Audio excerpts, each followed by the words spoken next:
শুরু হলো সব খবর যমুনা টেলিভিশনের নিয়মিত এই আয়োজনে আপনাদের সবাইকে স্বাগত জানাচ্ছি আমি দেবাশিস রঞ্জন সরকার। খুলনা প্রকৌশল ও প্রযুক্তি বিশ্ববিদ্যালয়ের সংঘর্ষের ঘটনার পর ২৮ ফেব্রুয়ারি পর্যন্ত সব একাডেমিক কার্যক্রম স্থগিত করা হয়েছে। ঘটনার প্রকৃত কারণ অনুসন্ধানে গঠন করা হয়েছে ৪ সদস্যের তদন্ত কমিটি। এছাড়া এই ক্যাম্পাসে রাজনীতি নিষিদ্ধের আদেশ বহাল রাখার সিদ্ধান্ত নেওয়া হয়েছে সিন্ডিকেট সভায়। শিক্ষার্থীরা ভিসি সহ কয়েকজনের পদত্যাগের দাবিতে অনড় অবস্থানের কথা জানিয়েছে। সংঘর্ষের পর থেকে থমথমে খুলনা প্রকৌশল ও প্রযুক্তি বিশ্ববিদ্যালয়।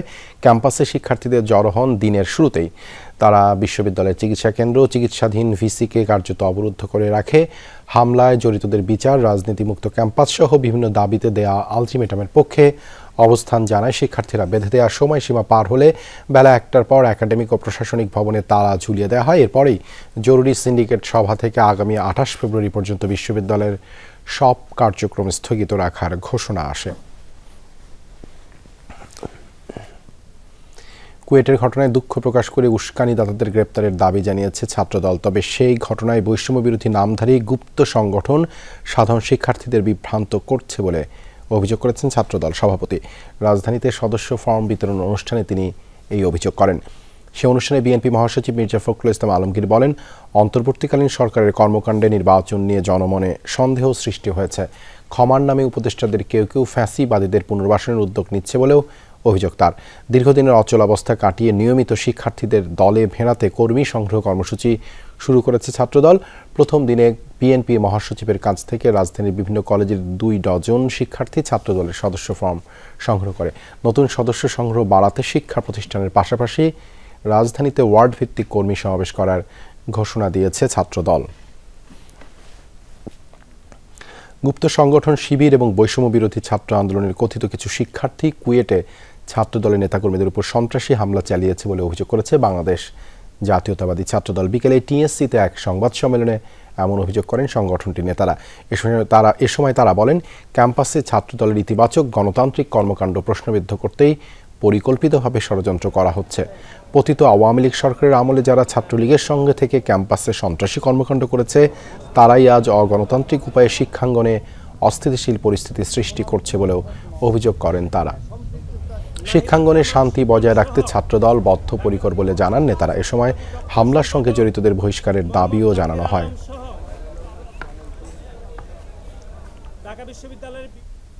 কুয়েটের মতো সংঘর্ষের ঘটনা যেন বাংলাদেশে আর ফিরে না আসে, সেই প্রত্যাশা উপদেষ্টা আসিফ মাহমুদের। আদমজী ক্যান্টনমেন্ট কলেজে এক অনুষ্ঠানে কথা বলেন তিনি। অন্যদিকে জাতীয় সুফি কনফারেন্সে নাসিরউদ্দিন পাটোয়ারি বলেন, কেউ অস্ত্রের রাজনীতি করতে চাইলে তাদের অবস্থাও আওয়ামী লীগের মতোই হবে।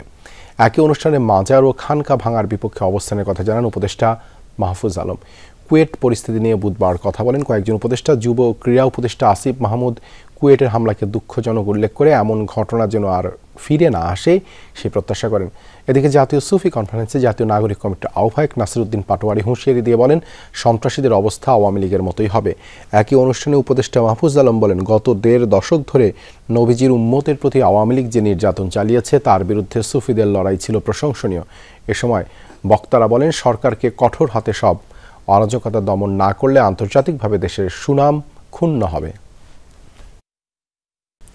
দায়িত্বশীল জায়গায় থেকে বিভক্তি আনে ও গণ অভ্যুত্থান বিফলে যায় এমন মন্তব্য থেকে বিরত থাকতে অনুরোধ জানিয়েছেন বিএনপি মহাসচিব মির্জা ফখরুল ইসলাম আলমগীর। সন্ধ্যায় বাংলা একাডেমিতে তারেক রহমান সংগ্রাম ও রাজনৈতিক যাত্রা গ্রন্থের প্রকাশনা অনুষ্ঠানে এই মন্তব্য করেন তিনি। বলেন, গোটা জাতি তারেক রহমানের দেশে ফেরার অপেক্ষায় আছে। বাংলা একাডেমির আব্দুল করিম সাহিত্য বিশারদ মিলনায়তনে তারেক রহমান সংগ্রাম ও রাজনৈতিক যাত্রা গ্রন্থের প্রকাশনা অনুষ্ঠান। এতে যোগ দেন বিএনপি মহাসচিব মির্জা ফখরুল ইসলাম আলমগীর, যুগ্ম মহাসচিব শহীদউদ্দিন চৌধুরী অ্যানি বলেন, ফ্যাসিস্ট সরকার পতনে যে ঐক্য গড়ে উঠেছিল তার সবচেয়ে বড় নায়ক ছিলেন বিএনপির ভারপ্রাপ্ত চেয়ারম্যান তারেক রহমান। তিনি এই ঐক্য বিনষ্ট হওয়ার জন্য কোনোভাবেই রাজি নয়। এই ঐক্যকে আরো কঠিন এবং ইস্পাত কঠিন সুদৃঢ় ঐক্য নিয়ে আসার জন্য এখন পর্যন্ত আমাদেরকে পরামর্শ দিয়ে যাচ্ছেন। তারেক রহমান সাহেব যখনই আসবেন, এই দেশে পা রাখবেন, দেশের মধ্যে একটা অভূতপূর্ব ঐক্য সৃষ্টি হবে। ইতিমধ্যে নিজেকে তৈরি করছেন যে আসার পরে তিনি কিভাবে এই দেশকে নেতৃত্ব দেবেন, এই জাতিকে নেতৃত্ব দেবেন। নিত্য প্রয়োজনীয় পণ্যের মূল্য সহনীয় রাখা, আইন শৃঙ্খলা পরিস্থিতির উন্নতি, নির্বাচনী রোডম্যাপ ঘোষণা সহ বিভিন্ন দাবিতে কয়েক জেলায় সমাবেশ করেছে বিএনপি। জামায়াত এক এক সময় এক এক রাজনৈতিক দলের উপর ভর করে চলে মন্তব্য করে দলটিকে স্থির হওয়ার আহ্বান জানিয়েছেন বিএনপি চেয়ারপারসনের উপদেষ্টা মোয়াজ্জেম হোসেন আলাল। সিলেটে বিএনপির কর্মসূচিতে দ্রব্যমূল্যের ঊর্ধ্বগতি ঠেকাতে না পারলে দায়ী উপদেষ্টাদের বরখাস্ত করার আহ্বান জানান তিনি। এর আগে দুপুর থেকে রেজিস্ট্রারে মাঠে মিছিল নিয়ে জড়ো হতে থাকে জেলা ও মহানগরের বিভিন্ন ইউনিটের নেতাকর্মীরা। ডিসেম্বরের মধ্যে জাতীয় সংসদ নির্বাচন দেওয়ার তাগিদ দেন বিএনপি চেয়ারপারসন খালেদা জিয়ার আরেক উপদেষ্টা বীর মুক্তিযোদ্ধা অ্যাডভোকেট মোহাম্মদ ফজলুর রহমান। বুধবার কিশোরগঞ্জের পুরাতন স্টেডিয়ামে বিএনপির জনসমাবেশে যান তিনি। জুলাই বিপ্লবের শহীদদের স্মরণে 1 মিনিট নীরবতা পালনের আহ্বান জানান তিনি।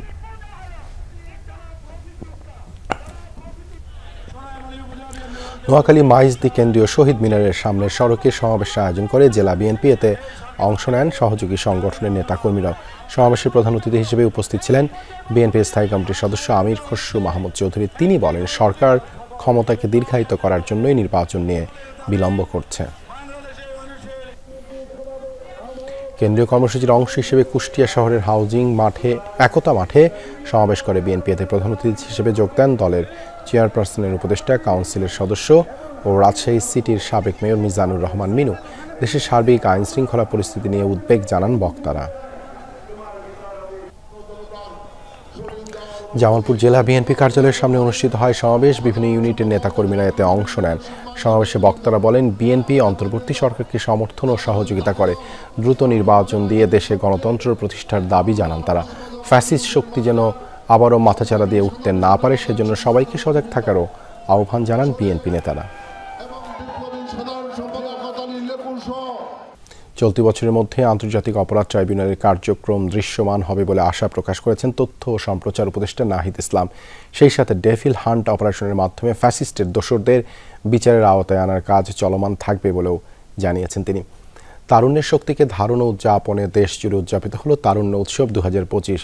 রাজধানীর প্রেস ইনস্টিটিউট বাংলাদেশ পিআইবিতে সমাপনী অনুষ্ঠানে জুলাই বিপ্লব নিয়ে আলোকচিত্র, গ্রাফিতি ও ভিডিও প্রদর্শন করা হয়। অনুষ্ঠানে প্রধান অতিথির বক্তব্যে তথ্য ও সম্প্রচার উপদেষ্টা নাহিদ ইসলাম বলেন, আগামীর দেশ গঠনে তরুণরা গুরুত্বপূর্ণ ভূমিকা রাখবে। সে লক্ষ্যে রাজনীতি সহ অন্যান্য ক্ষেত্রে তারুণ্যের শক্তিকে ইতিবাচকভাবে ধারণ করার আহ্বান জানান তিনি। 2018 সালের বিতর্কিত 10ম সংসদ নির্বাচনে রিটার্নিং অফিসারের দায়িত্ব পালন করা 33 ডিসিকে ওএসডি করা হয়েছে। এই সংক্রান্ত প্রজ্ঞাপন জারি করেছে জনপ্রশাসন মন্ত্রণালয়। সে সময়ের এই ডিসিরা বর্তমানে যুগ্ম সচিব হিসেবে বিভিন্ন মন্ত্রণালয় ও দপ্তরে দায়িত্ব পালন করছিলেন। শেখ হাসিনার সরকার ক্ষমতাচ্যুত হওয়ার পর বিতর্কিত নির্বাচনে দায়িত্ব পালনকারী ডিসিদের বিরুদ্ধে ব্যবস্থা নেওয়ার দাবি ওঠে। এর অংশ হিসেবে ওএসডি করা হলো 33 জনকে। বর্তমানে বিভিন্ন মন্ত্রণালয় ও দপ্তরে যুগ্ম সচিব হিসেবে দায়িত্বে রয়েছেন তারা। এদের মধ্যে রয়েছেন আলী আকবর, হেলাল হোসেন, শহীদুল ইসলাম, সারোয়ার মোর্শেদ চৌধুরী, সুলতানা পারভিন, অঞ্জন চন্দ্র পাল, কবির মাহমুদ, মাহমুদুল আলম, হায়াতুদ্দৌলা খান। নাম আছে দাউদ ইসলাম, মাজিদুর রহমান খান, AZM নুরুল হক, SM ওজিউর Rahman, Masud Alam Siddique, Gopal Chandra Das, Motiul Islam Chowdhury, doctor Sabina Yasmin, doctor Mohammad Atal Gani, Abu Ali Mohammad Sajjad Hossain, Kazi Emdadul ইসলামের। এছাড়াও ওএসডি হয়েছেন SM মোস্তফা কামাল, কাজী আবু তাহের, মোহাম্মদ মিজানুর রহমান, মোহাম্মদ আব্দুল আহাদ, আনার কলি মাহবুব, সৈয়দা ফারহানা কাউনাইন, মাহমুদুল কবির মুরাদ, মোহাম্মদ আবুল ফজল মীর, মঈনুল ইসলাম, মোহাম্মদ ওয়াহিদুজ্জামান, AKM মামুনুর রশিদ, SM আব্দুল কাদের ও ডক্টর KM কামরুজ্জামান সেলিম। ইতালির পররাষ্ট্র ও আন্তর্জাতিক সহযোগিতা মন্ত্রণালয়ের উপমন্ত্রী মারিয়া ত্রিপোদি বাংলাদেশের অন্তর্বর্তীকালীন সরকারের চলমান সংস্কার উদ্যোগ এগিয়ে নেওয়ার প্রচেষ্টার প্রতি ইতালি সরকারের দৃঢ় সমর্থন পুনর্ব্যক্ত করেছেন। রাষ্ট্রীয় অতিথি ভবন যমুনার প্রধান উপদেষ্টা ডক্টর মোহাম্মদ ইউনূসের সঙ্গে সাক্ষাতে সমর্থনের কথা জানান তিনি। এ সময় তারা পারস্পরিক স্বার্থ সংশ্লিষ্ট বিষয়গুলো নিয়ে আলোচনা করেন। এ সময় প্রধান উপদেষ্টা আইনি অভিবাসন সম্প্রসারণের প্রয়োজনীয়তা তুলে ধরে বলেন, বাংলাদেশ মানব পাচার বন্ধে আন্তরিক। বাংলাদেশের আনুষ্ঠানিক চ্যানেলের মাধ্যমে আরও দক্ষ জনবল বিদেশে পাঠানোর প্রচেষ্টা বাড়াচ্ছে বলেও জানান তিনি। এ সময় ত্রিপোদি বলেন, ইতালি বাংলাদেশের জনগণ ও রোহিঙ্গা মুসলিমদের জন্য তাদের উন্নয়ন সহায়তা বন্ধ করবে না। অনেক ইতালীয় কোম্পানি বাংলাদেশে বিনিয়োগে আগ্রহী বলেও জানান তিনি। 17 বছর পর নাইকো দুর্নীতি মামলা থেকে খালাস পেলেন বিএনপি চেয়ারপারসন বেগম খালেদা জিয়া। মামলার অন্য আসামিরাও খালাস পেয়েছেন। ঢাকার বিশেষ জজ আদালত 4-এর বিচারক রবিউল আলম আজ বুধবার রায় দেন। রায়ের পর্যবেক্ষণে আদালত বলেন, রাজনৈতিকভাবে হয়রানি করতেই এই মামলা। কানাডার কোম্পানি নাইকোর ৩টি গ্যাস ক্ষেত্র পরিত্যক্ত দেখিয়ে চুক্তির মাধ্যমে রাষ্ট্রের ১৩,৭৭৭ কোটি টাকা আর্থিক ক্ষতি সাধন ও দুর্নীতির অভিযোগে ২০০৭ সালে খালেদা জিয়া সহ ৫ জনের বিরুদ্ধে তেজগাঁও থানায় মামলা করে দুদক। পরে তদন্ত কর্মকর্তা ১১ জনের নামে অভিযোগপত্র জমা দিলে ৮ জনের বিরুদ্ধে চার্জ গঠন করেন আদালত। এ মামলায় সাক্ষ্য গ্রহণ শেষ করে রায় পর্যন্ত পৌঁছাতে সময় লেগেছে ১৬ বছরের বেশি।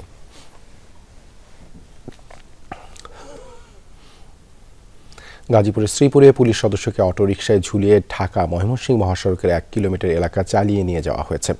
এ ঘটনায় অটোরিকশা চালককে আটক করেছে পুলিশ। বুধবার বিকেলে ঢাকা ময়মনসিংহ মহাসড়কের জৈনা বাজার এলাকায় এ ঘটনা ঘটে। কিছুক্ষণের মধ্যেই ভিডিও ছড়িয়ে পড়ে সামাজিক যোগাযোগ মাধ্যমে। পুলিশ জানায়, অবৈধ অটোরিকশার বিরুদ্ধে অভিযান পরিচালনার সময় ওই অটোরিকশাটিকে থামতে বলা হয়। পুলিশ চাবি নেয়ার চেষ্টা করলে চালক অটোরিকশা চালাতে শুরু করে।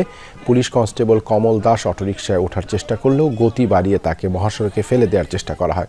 অন্তত ১ কিলোমিটার এলাকা এভাবে যাওয়ার পর যানজটের মধ্যে স্থানীয়রা ও পুলিশ অটোরিকশা চালক জনি আহমেদকে আটক করে। অটোরিকশাটি জব্দ করা হয়েছে। এ বিষয়ে আইনগত ব্যবস্থা নেওয়া হচ্ছে।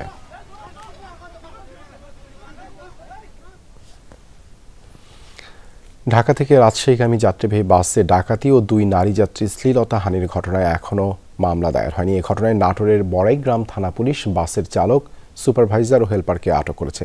বুধবার দুপুরে ৫৪ ধারায় গ্রেপ্তার দেখিয়ে তাদের আদালতে পাঠানো হয়। পুলিশ জানায়, ঢাকা থেকে রাজশাহীগামী ইউনিক রোড রয়্যালস পরিবহনের একটি বাস সোমবার রাত ১০টায় গাবতলী থেকে ছেড়ে আসে। চন্দ্রা এলাকায় বাসটিতে আরও কয়েকজন যাত্রী ওঠে। টাঙ্গাইলের মির্জাপুরে আসলে আগে থাকা ও নতুন ওঠা যাত্রীসহ ৮-১০ জন মিলে বাসটির নিয়ন্ত্রণ নেয়। যাত্রীদের কাছ থেকে মালামাল লুটপাট করে ডাকাতরা। ২ নারীর শ্লীলতাহানি করারও অভিযোগ রয়েছে। মির্জাপুর এলাকায় নেমে যায় ডাকাতরা। মঙ্গলবার সকালে যাত্রীবাহী বাসটি নাটোরের বড়াইগ্রাম থানা এলাকায় আসলে যাত্রীরা বাসটি আটকে থানায় খবর দেয়। পুলিশ পৌঁছে বাস চালক বাবলু, সুপারভাইজার মাহবুব আলম। স্থায়ী যুদ্ধবিরতি হলে সব জিম্মিকে একসাথে মুক্তি দিতে রাজি হামাস। এক বিবৃতিতে এই তথ্য জানিয়েছে স্বাধীনতাকামী সংগঠনটি। বিবৃতি অনুযায়ী যুদ্ধবিরতির দ্বিতীয় ধাপে জিম্মিদের ধাপে ধাপে মুক্তি না দিয়ে সবাইকে একসাথে ইসরায়েলের হাতে তুলে দেবে হামাস। বিনিময়ে গাজা থেকে স্থায়ীভাবে প্রত্যাহার করতে হবে ইসরায়েলি সেনা, মুক্তি দিতে হবে ইসরায়েলি কারাগারে বন্দী সব ফিলিস্তিনিকে। তবে হামাসের এই প্রস্তাবে ইসরায়েলি কর্তৃপক্ষ রাজি হবে কিনা তা নিয়ে রয়েছে শঙ্কা। ইসরায়েলি ডানপন্থী নেতারা যুদ্ধ বন্ধের পক্ষে নন। তাছাড়া পুরোপুরিভাবে হামাস নির্মূলের যে অঙ্গীকার বেনিয়ামিন নেতানিয়াহু করেছেন, তা থেকে এত সহজে তার সরে আসার সম্ভাবনা নেই বলে মত বিশ্লেষকদের। সাবেক ডিবি প্রধান হারুনুর রশিদ ও পুলিশ কর্মকর্তা মোজাম্মেলের সম্পদ জব্দ ও অবরুদ্ধ করার আদেশ দিয়েছেন আদালত। আলোচিত সাবেক ডিবি প্রধান হারুনুর রশিদের ১০০ বিঘা জমি, ৫টি ভবন ও ২টি ফ্ল্যাট জব্দ করার আদেশ দিয়েছেন আদালত। এছাড়া তার নামে বিভিন্ন ব্যাংকের 10টি হিসাব অবরুদ্ধ করা হয়েছে। এসব হিসাবে হারুনের জমা রয়েছে ১,২৬,৯০,৪৬৮ টাকা। দুদকের আবেদনের প্রেক্ষিতে ঢাকার সিনিয়র বিশেষ জজ মোহাম্মদ জাকির হোসেন গালিবের আদালত শুনানি শেষে এই আদেশ দেন। এছাড়া পুলিশের অতিরিক্ত ডিআইজি গাজী মোহাম্মদ মোজাম্মেল হকের নামে থাকা ৬৫ বিঘা জমি জব্দেরও আদেশ দিয়েছেন আদালত। বুধবার ঢাকা মহানগর দায়রা জজ মোহাম্মদ জাকির হোসেন গালিবের আদালত শুনানি শেষে এই আদেশ দেন। স্বরাষ্ট্র উপদেষ্টার দাবি মেনে নেওয়ার আশ্বাসে ১৫ মার্চ পর্যন্ত আন্দোলন স্থগিত করেছে চাকরিচ্যুত বিডিআর ও তাদের পরিবারের সদস্যরা। সন্ধ্যায় ঢাকা বিশ্ববিদ্যালয়ের মধুর ক্যান্টিনে আয়োজিত সংবাদ সম্মেলনে এ ব্যাপারে জানান তারা। এ সময় ছাত্র প্রতিনিধিরা জানান, স্বরাষ্ট্র উপদেষ্টার কাছে বুধবার চাকরিচ্যুত বিডিআর সদস্যদের ৮ দফা দাবির বিস্তারিত তুলে ধরা হয়। ক্ষতিগ্রস্ত বিডিআর পরিবারের সদস্যদের ক্ষতিপূরণ ও চাকরি পুনর্বহাল সহ তারা আরও কিছু দাবি জানান। উপদেষ্টার সাথে তাদের আলোচনা হয় কারাবন্দী বিডিআর সদস্যদের বিষয়েও। স্বরাষ্ট্র উপদেষ্টা কমিশনকে স্বাধীনভাবে কাজ করার তাগিদ দেন বলেও জানিয়েছেন তারা। এ সময় বৈষম্য বিরোধী ছাত্র আন্দোলনের সমন্বয়ক মাহিন সরকার বলেন, বিডিআর হত্যাকাণ্ডের তদন্ত ও বিচার প্রক্রিয়াকে প্রভাবিত করার চেষ্টা বরদাস্ত করা হবে না। সুস্পষ্ট একটি আপডেট আমাদেরকে জানানো হবে তাদের পক্ষ থেকে, এই বলে আমাদেরকে আশ্বস্ত করা হয়েছে। আগামী 15 তারিখ পর্যন্ত আমরা সকলে অপেক্ষা করব। সকলকে উদ্দেশ্য করে বলতে চাই, আপনারা অবশ্যই ধৈর্য ধরবেন। কমিশনের যে জায়গাগুলোতে আপত্তি ছিল, প্রজ্ঞাপনে ২-১ ধারা এবং কমিশনে উল্লেখিত ব্যতীত শব্দ, এখানে আমাদের কাছে মনে হয়েছে এর দ্বারা কমিশনের যে স্বাধীনতা সেটি অনেকটা খর্ব হয়েছে। নরসিংদীতে যমুনা এক্সক্লুসিভ ইলেকট্রনিক্স শোরুম উদ্বোধন করা হয়েছে।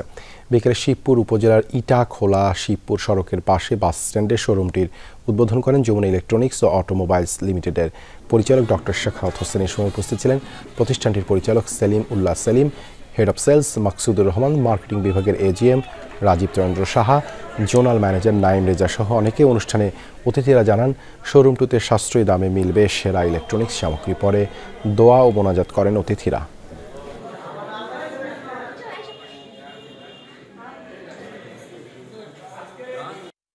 যমুনা ইলেকট্রনিক্সের পণ্য সামগ্রী বাংলাদেশের নাম্বার 1, এই কারণে এরা কোয়ালিটিতে কোনো কম্প্রোমাইজ করে না। সম্মানিত পার্টনারের মাধ্যমে এই শিবপুরবাসী তথা নরসিংদী জেলা এলাকার জনগণ আমাদের দেশের পণ্যটি তাদের দোরগোড়ায় পৌঁছে যাবে। মানে এবং গুণে এবং দামে যেহেতু অনন্য, আমরা আশা করি যে ইনশাআল্লাহ শিবপুরবাসী থেকে আমরা আকাঙ্ক্ষিত রেজাল্ট আমরা পাবো। মারাত্মক নিরাপত্তা ঝুঁকিতে রয়েছেন গুগলের ইমেইল সুবিধা জিমেইলের 180 কোটি ব্যবহারকারী। সম্প্রতি এ তথ্য জানিয়েছে যুক্তরাষ্ট্রের কেন্দ্রীয় তদন্ত সংস্থা FBI। বলছে কৃত্রিম বুদ্ধিমত্তা বা AI ব্যবহার করে হ্যাক করা হচ্ছে জিমেইল অ্যাকাউন্ট, ব্যাংক অ্যাকাউন্ট, ব্যক্তিগত তথ্য চুরি হ্যাকারদের মূল উদ্দেশ্য। FBI এর তথ্য মতে স্পুপ কলার আইডি প্রযুক্তি ব্যবহার করে ব্যাংক ও আইন প্রয়োগকারী সংস্থাগুলোর পরিচয় নকল করছে তারা। অভিনব এই পদ্ধতিতে হ্যাকাররা ব্যবহারকারীকে ফোন দিয়ে জানান যে তার জিমেইল হ্যাক হয়েছে, যা ঠিক করতে তাদের পাঠানো লিঙ্কে লগ ইন করে কিছু তথ্য দিতে হবে। ওই লিঙ্কটি মূলত একটি ভুয়া ওয়েবসাইটের, যা দেখতে অবিকল গুগলের মতো। ফলে ব্যবহারকারীরা সহজেই শিকার হচ্ছেন স্ক্যামের। এমন কোনো কল পেলে তা এড়িয়ে যাওয়ার পরামর্শ দিয়েছেন মার্কিন তদন্ত সংস্থা।